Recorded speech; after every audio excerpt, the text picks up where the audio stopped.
हम संजय शराफ काफी देर से हमारे साथ बने हुए हैं। संजय जी, क्योंकि आपकी पार्टी भी, ऐसा नहीं है जाति से कनेक्शन तो आपका भी है, तो जाति के नाम पे कौन समाज को बांट रहा है?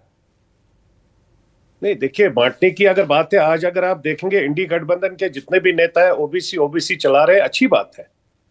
प्रधानमंत्री जी ने कभी ओबीसी के खिलाफ में बात नहीं की। प्रधानमंत्री जी ने जब भी बात की, जो वीकर सेक्शन पूरी कंट्री में है, चाहे वो अपर कास्ट में है, शेड्यूल कास्ट में है, शेड्यूल ट्राइब में है, ओबीसी में है या मुस्लिम में भी है, उनको मदद करने की बात की और उनको मदद किया गया पिछले 10 साल में। ऐसा नहीं है कि आज ये सब लोग यहाँ पर बैठे हैं। मेरे को तो बड़ा अजीब सा लग रहा है जब कांग्रेस के नेता राहुल बाबा सब जगह चिल्लाते रहते हैं। इन्हीं के नेहरू जी क्या बोलते थे, ना जात ना पात, मोहर डालो हाथ पर। उनको उन चीजों को भी देखना चाहिए। उनके नेता जब नेतागिरी करने देश में आए थे, पहले प्रधानमंत्री ने किस मुद्दे को स्टार्ट किया था? विकास के मुद्दे को लेकर आए थे और आज जात पात की बात का। अच्छी बात है, जहां पर विकास की बात है हम लोग हर जगह कहते हैं।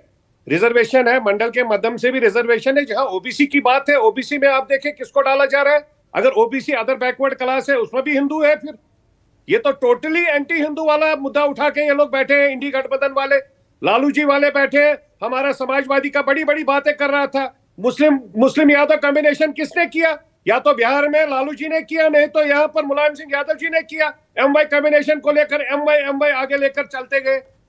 ये लोग पहले देखे जात पात किन्होंने यहां पर लाया, जात पात की बात किन्होंने की? हम लोगों ने, चाहे मेरे स्वर्गवासी नेता रामविलास पासवान साहब भी, अगर आप मैनिफेस्टो हमारे देखेंगे, उन्होंने 2008 में मैनिफेस्टो, जब वो गठबंधन यूपी में भी थे, उस वक्त भी कहा कि 15% reservation weaker section of upper caste को देना चाहिए। बाकी जो भी रिजर्वेशन है वो सब SC ST या मंडल कमीशन के माध्यम से जो मिलना चाहिए। और जबकि वो सबसे ज्यादा सक्षम थे पार्लियामेंट में, हर एंगल पर वो SC ST की बात करते हैं, तब ये सब लोग चुपचाप बैठे रहते थे, एमवाई कॉम्बिनेशन चलाते रहते थे। ना तो इन्होंने मुस्लिम को कभी वहां पर कास्ट फैक्टर में आगे बढ़ाने का काम किया। लेकिन संजय जी, बड़ा अजीब लग रहा है संजय जी आरक्षण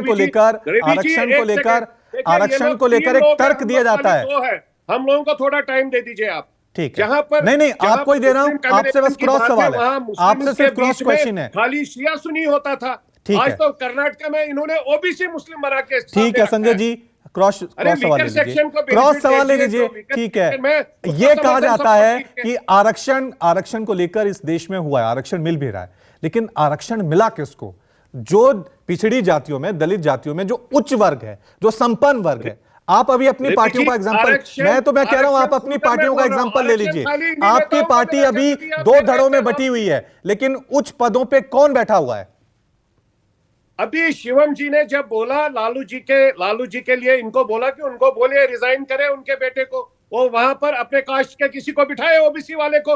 हमें सबको अच्छा लगे, करेंगे क्या वो तो अपने लिए केस के दादाजी, लालू जी, जीजा जी, साला जी, बहन जी, सब लोग के अगेंस्ट में केसेस चल रहे हैं, लेकिन फिर भी सीट पर बैठना है, चिपक के सीट पर बैठना है, लोगों को दिखाना है आरक्षण। अरे आरक्षण तो आप लोगों ने खाया है।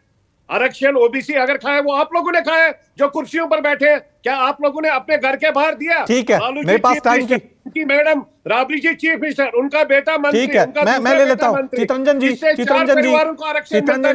जवाब दीजिए। आरक्षण की बात तो होती है, लेकिन क्या एक ही परिवार, एक उच्च वर्ग जो है वही आरक्षण का फायदा उठाए? आरक्षण तो मिलता है निचली, तभी तो कह रहे हैं। रोहिणी आयोग की रिपोर्ट जो आई थी, उसमें एक आंकड़ा सामने आया था। उसमें आंकड़ा सामने आया था कि जो 50% आरक्षण अभी दिया जाता है, उसमें केवल 20% ही ऐसी जातियां हैं जो इस आरक्षण का फायदा उठाती हैं, 30% नहीं उठा पाती हैं।